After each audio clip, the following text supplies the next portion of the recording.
Did you get this in Guatemala? Guatemala machete. You ready? Ready? Dang. So we'll cut bags open with the machete. Okay. Because that's most practical, of course. It really is. I mean, so what we got, basically, we're going to start out with pale malt, which is a base malt. And so this is what it looks like, and we're going to have... Let me mute this real quick. That way. So this is pale malt, you can kind of, hence the term pale. It's a base malt, and we're going to end up with 12 pounds, so there's 4 pounds in this bucket now. And then we got a series of specialty malts that you use for different things. So we'll start with biscuit malt. Biscuit malt is a bready. It's called biscuit because it tastes like biscuit. It's kilned a little bit darker.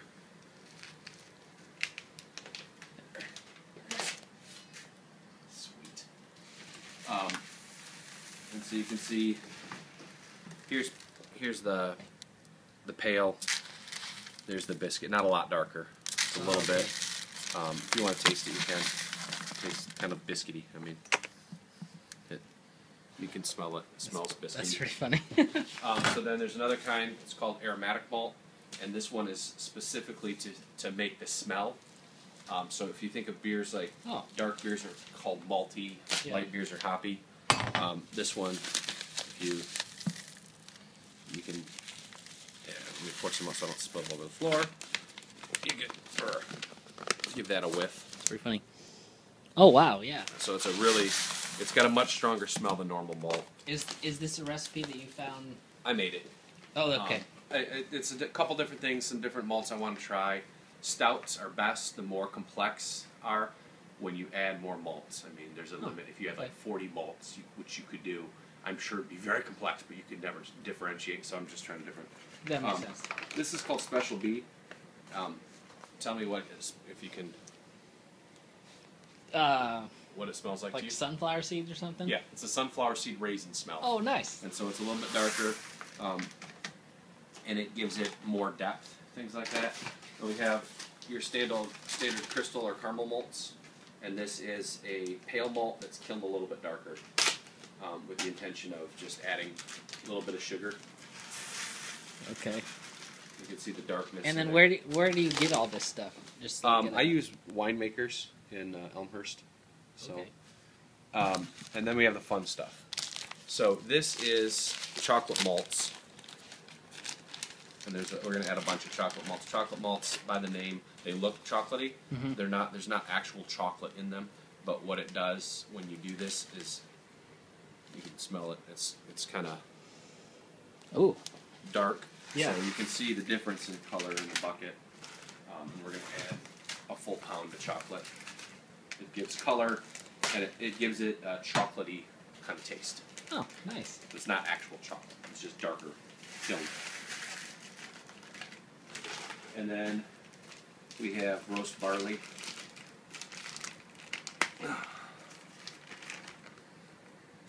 Which is very roasty smelling. It's killed very dark. Yeah. So you add that in there. And then we're going to add some debittered black malt. So this is, like, everything's measured in Lovabond, which is the darkness. So pale malt is like 2. This is 500. Oh my. So we'll... Sweet. That one could have been interesting. And this one is calling for 4 ounces.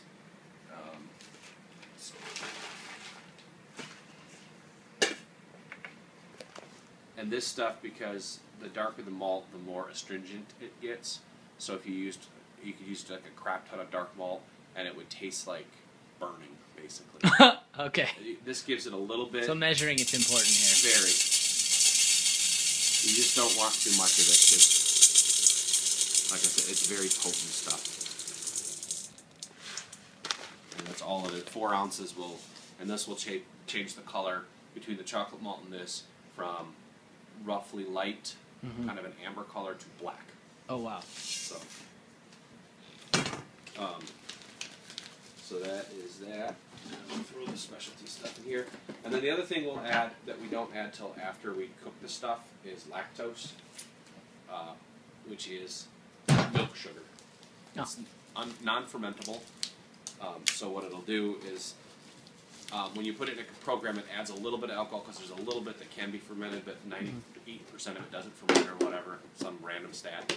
And it adds a creaminess, like a silkiness to it, and it'll give it kind of, for lack of a better term, like a mocha. Oh, okay. Kind of flavor. So we'll do that, and then we got to measure the rest of the others, and I have to get the other bag. Mm-hmm. That's why we do it the other way, outside.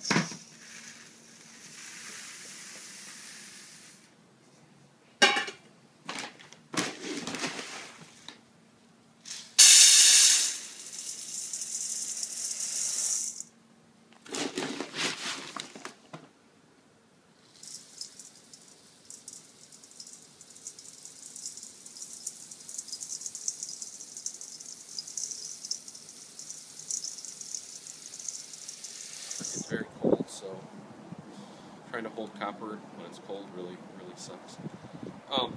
So what this will do basically is when all the grain sits on top of it, which will melt it, the water goes through all these little slats and it pours out. Oh, nice. Just kinda... And it goes at the bottom, like a base. Oh, fancy.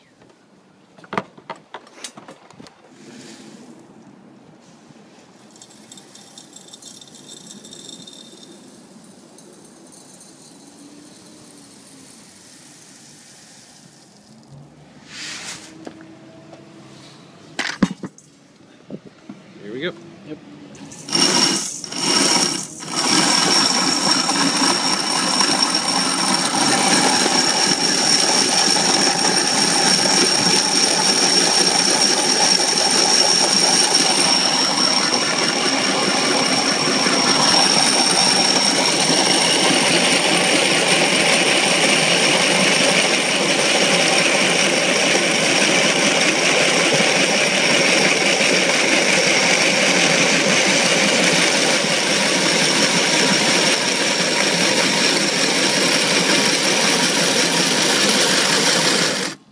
Perfect.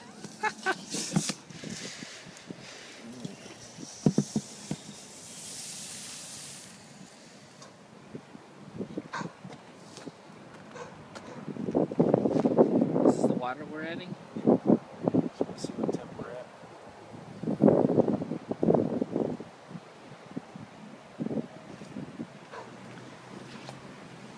Oh, doggy.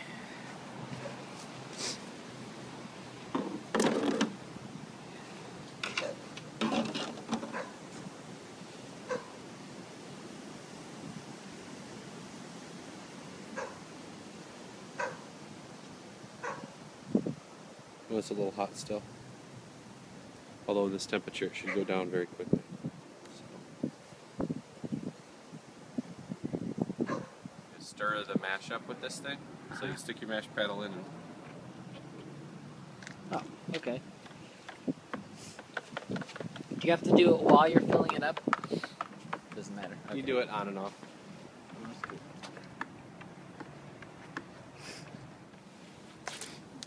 It was frozen.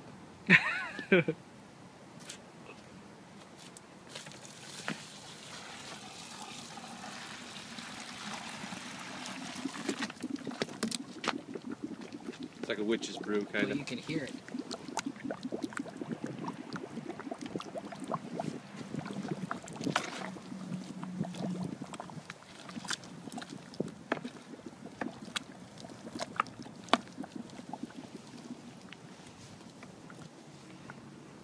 You don't have to pee, you will soon. So this is sparging? Yep. Explain what we're doing here. So what sparging is you're washing all the residual sugar off the grain, and you use the grain as a filter bed, and so when you're washing it, it's taking all the junk out, extra stuff, and so what you end up doing is getting a much cleaner product, and you get rid of a lot of the floaters and crap you don't want in your beer. And then we add it back over to try to help filter it a little bit more. Mm-hmm. So you can see the color on the side here. Okay. On the side of how dark it is. Right. And so I'll do this like 3 times to get as much cleaned out as you can.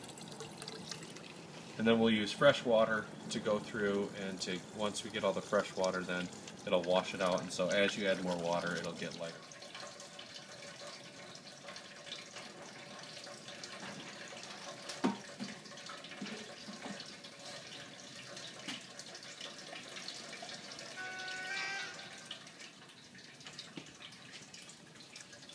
Because it should be coming out a little bit faster than it is, but, you know.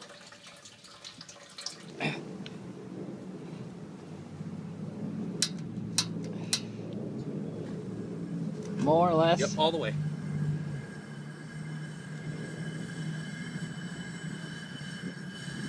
Boy, that goes away. There we go. Full tilt. There it is. Okay. And the problem with this will be with this cold, because I want to keep the lid shut, it's going to boil over. Okay. And it's going to be gross. So we should watch it? Or Ideally, yes. what, it's like 6 degrees out? Yeah. But if you leave it It's open, very it cold. cools off, and then it... Yeah. So you can see where it's bubbled over before. Right. On the sides there.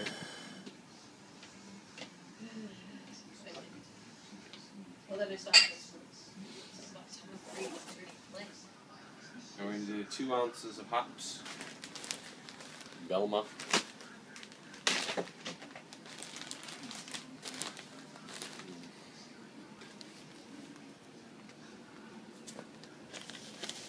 Let's see how many hops this is too. It's a little ridiculous.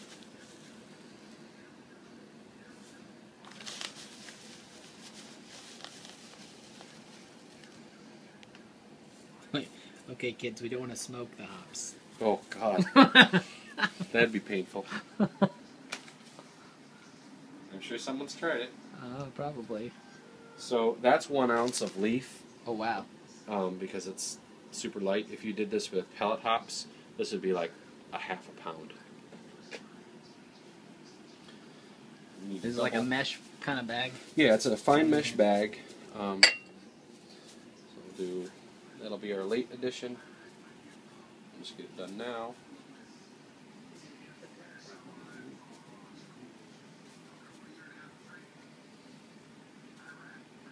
And you normally are worried about sanitization, sanitizing the snot out of things. In this case, it's really not all that important because we're throwing it into boiling water. So, not that you shouldn't clean things, but you just don't have to clean them as well. Right.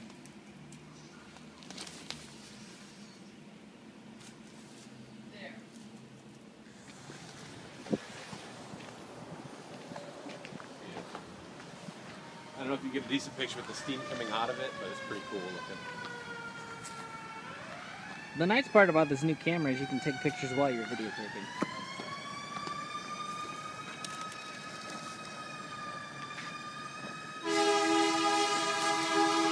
So this is the bag of hops. It's so loud. We're on an ambulance route. It's probably going to turn the corner and come right down the street here.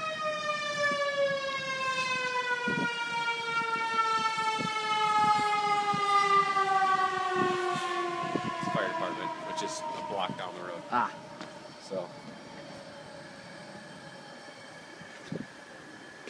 yeah, good luck seeing through this. But you can see the smudge that was coming up on it. Nice. Yeah, so you can smell it. It's quite potent. Mm-hmm. As soon as you take the lid off, you can see the boil along the edge only. This is so cold out, but it's boiling. Okay.